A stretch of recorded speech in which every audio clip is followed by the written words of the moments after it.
வாங்கி வந்திருக்கோம். இந்த செடியில கூட செய்யலாம். சின்ன வயசுல நாங்களாம் இந்த செடியை பிச்சு கூட எல்லாம் செஞ்சு காட்டுவோம்.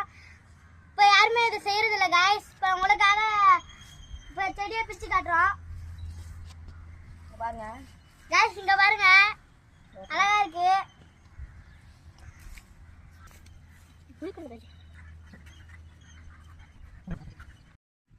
காய்ஸ் இப்ப நம்ம கூட செஞ்சுட்டோம். இங்க பாருங்க, அழகா இருக்கா? இன்னொரு கூட செஞ்சுக்கிட்டு இருக்காங்க பெருசா. இந்த கூடையோட பெருசா செய்யறாங்க அவங்க. காய்ஸ் இப்ப நம்ம வந்து கூட செஞ்சாச்சு. இன்னமேட்டு இந்த கூடையா தான் நம்ம காய்கறி எல்லாமே வாங்கிட்டு போறோம். இந்த கூட யாருக்கெல்லாம் வேணுமோ கமெண்ட்ல சொல்லுங்க காய்ஸ். எந்த ஊர்லாம் நாங்க அமுச்சு விடுறோம் கூட செஞ்சு. இங்க பாருங்க.